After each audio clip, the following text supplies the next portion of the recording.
Muchos me preguntan de mi historia y la verdad es que mi historia empieza en un salón de clases. Un día, en la universidad, un maestro llega con un proyecto nuevo y nos dice: necesito la ayuda de alguien para hacer un estudio enorme de 80 ciudades de México. La primera vez que se hace en la historia. Y yo estaba esperanzado de que de alguna forma me designaran a mí para el proyecto. Pero lo que pasó después me termina cambiando la vida. Y es que el maestro empieza a alabar a un alumno, el cual yo pensaba que era yo, sinceramente. Y termina diciéndole a otra persona que lo ayudara.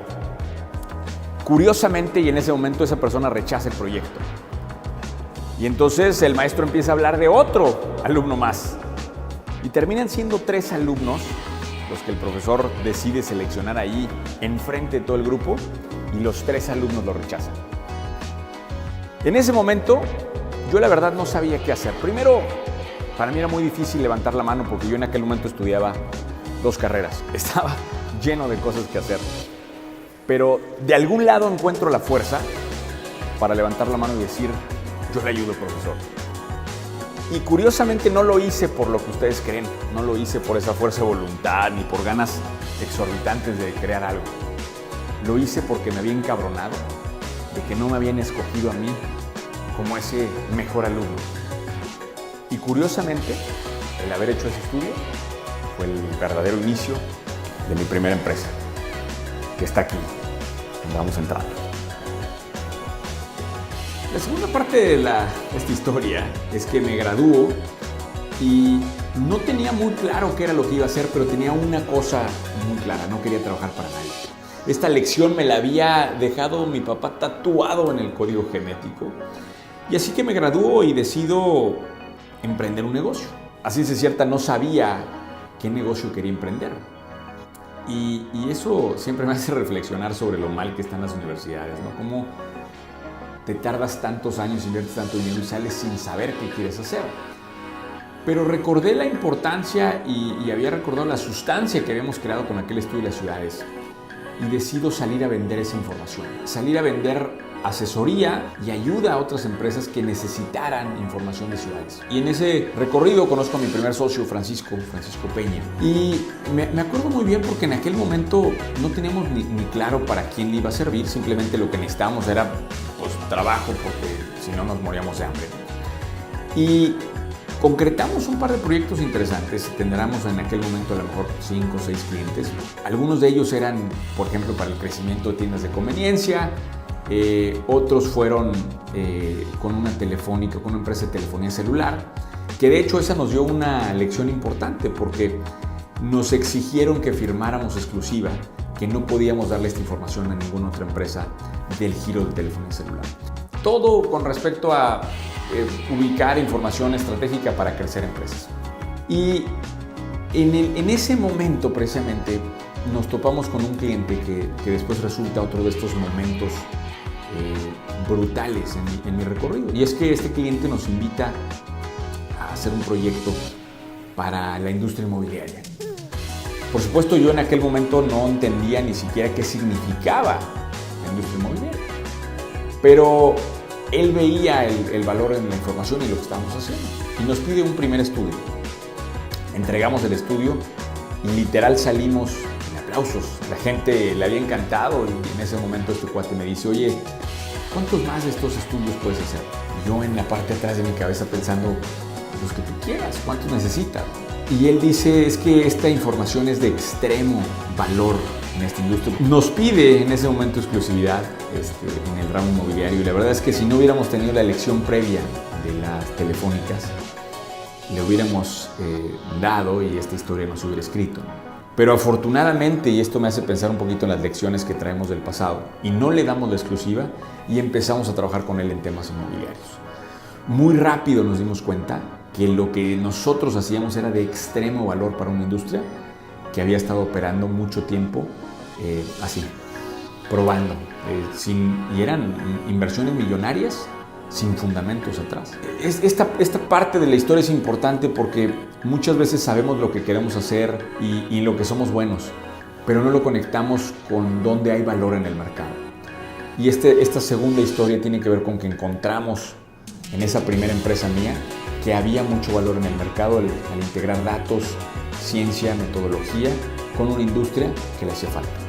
Y así fue como 4S, la primera empresa que fundé, encontró su market fit con la industria inmobiliaria. Y ahí nos especializamos en eso. El tercero de los momentos críticos vino con la definición y la ambición detrás de la misión de esta empresa.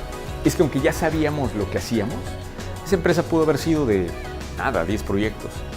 Pero en algún momento se me ocurre esta noción de que nuestra empresa fuera internacional. Y no solo eso, que en el camino me topo con un mentor que me dice, ¿qué es internacional?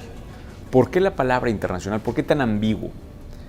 Y gracias a él refinamos la meta y la visión de 4S de estar en 40 países para el 2025. Esta meta se oye como una frase sencilla para una organización de este tipo, pero el creerse ese tamaño de organización fue una pieza clave en el crecimiento de la misma. Tan importante es esta pieza en esta historia que inclusive está en la pared de las empresas. Ese manifiesto lo llevamos todos los días y la intención de nosotros, los que fundamos la empresa, es que todos vean hacia dónde vamos. 40 países para el 2025, la empresa más importante en este tema a nivel global. Ese fue el momento en el que elevamos la expectativa. Y muchos seguro me preguntarán que cómo vamos con esa misión. Y eso es parte de lo que van a ver cómo logramos avanzar en las siguientes historias. A 2019, estamos en 18 países. La cuarta parte de la historia tiene que ver con un proceso muy personal. Y es que una de las personas que más influencia tuvo en mi infancia fue mi abuelo, un tipo súper letrado. Yo me acuerdo estar en su biblioteca, que tenía miles de títulos, sacar un libro de cualquiera que fuera y nada más de ver la portada él te podía contar exactamente de qué trataba. Un lector impresionante. Desafortunadamente, él muere en 1998 sin poder terminar el libro, sin poder publicar un libro que siempre tuvo en mente. Y creo que ese, si lo quieren ver como legado, además de recibir su biblioteca, fue el deseo por querer escribir un libro inmediatamente. Lo tenía como un pendiente de vida personal. Y fue un pendiente muy doloroso porque yo empiezo a escribir y una vez que tenía una noción clara de lo que quería escribir, que era mi primer libro técnico, decido encarar a 20 editoriales mexicanas para que se publique ese libro.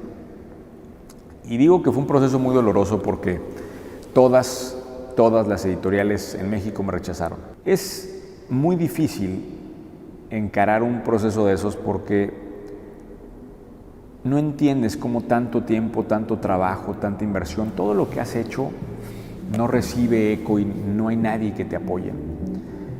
Y por un momento pensé que ese libro nunca se iba a publicar, pero curiosamente, algunas semanas después de una de las últimas citas con las editoriales, por azares del destino y de estas oportunidades digitales que hay en día de hoy, alguien lee mi blog y me invita a dar una plática en Argentina, Buenos Aires específicamente. Me bajo de dar esa plática y me dicen, Carlos, fue extraordinaria tu plática. Eso tiene que hacerse un libro. Y yo volteo, ¿y qué dijiste? Sí, que queremos hacer un libro de tu contenido. Yo en ese momento pensando,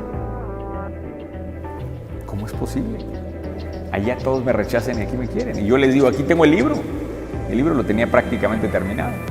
Y en muy poco tiempo publicamos lo que se convirtió en mi primer libro. Es un libro técnico del tema inmobiliario que se llama Innovación en Desarrollo Inmobiliario.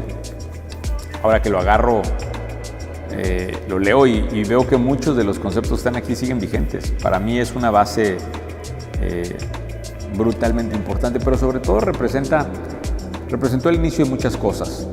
La primera, la seguridad de que algo que perseguía yo con tanta fuerza y con tanta energía se podía cristalizar. Segundo, representaba el parteaguas para arrancar ese recorrido internacional que queríamos. El ser publicados en Argentina nos provocó un torrente de llamadas de toda Sudamérica que realmente fue el que catapultó el inicio de una organización internacional. Y tercera, marcaba la seriedad y la ambición de una organización que no quería quedarse como las demás sin dar algo hacia su industria. Este primer libro lo tengo muy cerca de mi corazón porque marcó el inicio de una carrera además como autor que hoy ya tiene 7 libros y 2 más en proceso al 2019. Estoy seguro que la cadena de libros seguirá creciendo porque es algo que disfruto mucho hacer. Y cierro la historia simplemente contándoles lo que pasó con mi último libro, el último que tengo publicado, el 7º, que es Halcones de Venta. Al momento de terminar de escribir, había de 3 a 5 editoriales con propuestas serias queriendo tomar el libro.